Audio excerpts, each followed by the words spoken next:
كيف آكل جسمه یا اللہ د جسم څنګه اخرم وکلامک فی جوبه چې ستا عظیم کتاب قرآن د په خېټه کې پروت دی. نو کله حافظ مړ شو، عالم مړ شو، قاری مړ شو، دیم مړ نه دی، دتم الله ژوند ورکوي په قبر کې.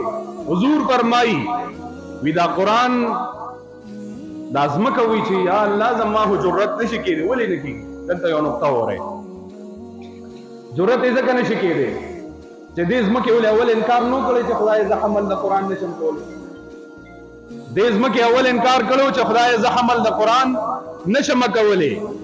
نو چې کله انکار وکړو چې قرآن کریم دومره عظیم کتاب دی چې خدایا د دې برداشت نه نشم کولی، نو اوس چې د چا په سینه کې قرآن پروت دی، نو دغه ځمکه وایي چې یا الله یا الله چې د دې حمل نشم کولی، زما دا جرأت هم نشي کېدی چې د قرآن سره د چا نسبت راغلی دی، چا ورته په سینه کې ځای ورکړی دی، د ځمکې دا جرأت نشي کېدی چې د دې سړي غوښه وډوکې وخوري.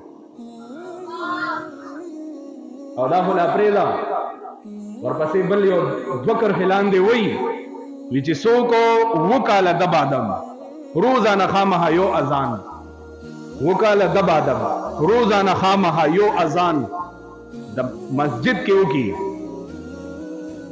د الله د رضا دپاره، دې دپاره نه چې خلکو ته وایي چې یاره زه راغلی، یا د ځان ښودلو دپاره نه، د ریا دپاره نه، د الله دپاره کم از کم اووه کاله د بادم د اذان په مسجد په جمعات کې امام وکړي، اذان وکړي. اگر کو یو اذان دروازې کړی وي هو چې و کاله د بعد ابو کی، نو چې کله دی مړ شي د په قبر کې بچینجی نه وي،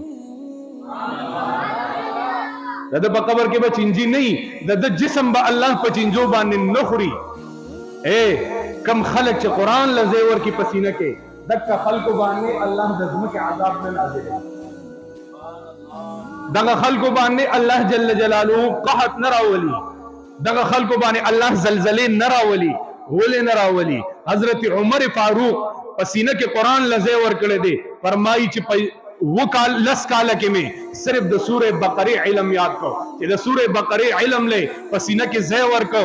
عمر فاروق مدینه منوره کې ولاړ دی، زمکه په خوځېدو شوله، زمکه ته خپاو یا کوړه را وبغله چې ستا باندې عمر ولاړ دی ته خوځېږي. تر اوسه پورې په مدینه منورې زمکه نه ده خوځېدلې، دا د هغه برکت. خو چې ځان ته یقین په قرآن پیدا شي، هغه یو شپون کې و دپ هم لګو کنه، نو هغه داسې کار وکړو چې یو ملا صاحب نو هغه ته وی چې داسې څه وظیفه راته وښیه چې هغه پول باندې زه د ګډې راتاوم، نو ګرانه ده راته داسې وظیفه راته وښیه چې پر سمندر باندې داسې ډایرکټ پورې وځم. هغه ورته وی بسم الله وایه بس پورې وځي. ښه مدې راغی او چې ودرېد وی بسم الله الرحمن الرحیم، مخکې شو ګډې ورپسې وي د اوبو د سر د پاسه روان و، هغه طرف ته پورې داسې لږ وخت تېرېده. نو دغه ملا صاحب چې دی د اخوا طرف ته حاجت راغی، نو د شپونکي ورته وایي زه چې ځو زه به هم درسره لاړم. اوس دا ملا صاحب هغه پل طرف ته روان دی چې هغه ځای به راته دی، ورته وایي هلته څه کوې؟ وي راته وایي ګناه وي نه بس بسم الله وایه راځه په دې ځو. نو مصلی دغه وغوړوله او بسم الله یې وویله او بس شپونکي پورې وته، او دته د هغه طرف نه اشارې کړي چې استاد جي راځه، او ورته وایي چې یاره څنګه ځو چې بسم الله الرحمن الرحیم چې خپې کېښود خپې ډوبه، وایي زه خو چې کوم دی بسم الله ووایم دغسې پورې وځم. وایي زما په یو بسم الله دونه یقین دی چې زم پورې وځم او ځان سره ګډ هم پورې باسم. او ملا صاحب ستا په یقین نشته وي، موږ ملان چې څه وایو هغه کوه، خو چې څه کوو نو هغه مه کوه. ولې د ملا په خپله یقین نه و په بسم الله الرحمن الرحیم باندې، او هغه ته ووایي چې بس بسم الله وایه پورې وځې به. نو قرآن کریم باندې چې کله یقین او اطمینان وساتئ چې دا زما د پاره نجات دهنده دی، ما ته به نجات راکوي، نو چې دغه حافظ او دغه عالم وفات شو، الله جل جلاله د وجود په قبر کې نه خوري کوي. دا خو زمونږ او ستاسو عقیده ده. بل یوازې د قرآن کریم ویل نه دي، د قرآن کریم الفاظ ویل نه دي، یو سړی صرف الفاظ وایي. یاد ساتئ په قرآن کریم باندې عمل کول دا لازم دی، دا واجب دی. د قرآن کریم دو مخه دي، ما ته ګورئ اهم مسئلې ته راغلم. یو مسله دا ده د قرآن کریم یو مخ ته عمل دی، او بل مخه د ایمان دی.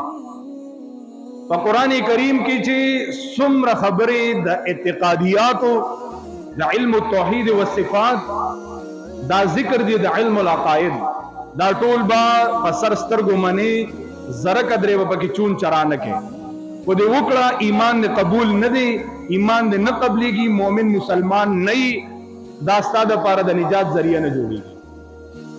بل د دې چې کوم دی نو مخ دا د عمل دی لکه الله فرمایي اقیموا الصلاة مستوي نو یو عمل چې مثال یو سړی یو منځونو کې نسونه غوټې به ورکړي سو کاله وسو 2 کروڑ 75 लाख کاله به ایله سو دغه سزا هو به وخره اخر به بیا جنت ته ځي دون نه 2 کروڑ 75 लाख کاله دون نه دا په یو منځ باندې دا دون سزا را دا به وخره او چې کله دې پزړه کې ایمان نو بیا په اخره کې جنت ته ځي په یو منځ باندې خدونه حساب ور پسې کوي چا سونه قضا کړی غرض دا ده. نو قرآن کریم کی اعتقادیات ذکر دی په اعتقادیات باندې به عمل کې څه عمل به کې په قرآن کریم کې دا خبره ذکر دا چې کم سړی د الله په لار کې قرباني ورکي پلی ویني زوی توي کی نو دک سړی په قبر کې ژوند دی دک سړی ته رزق ملاويږي.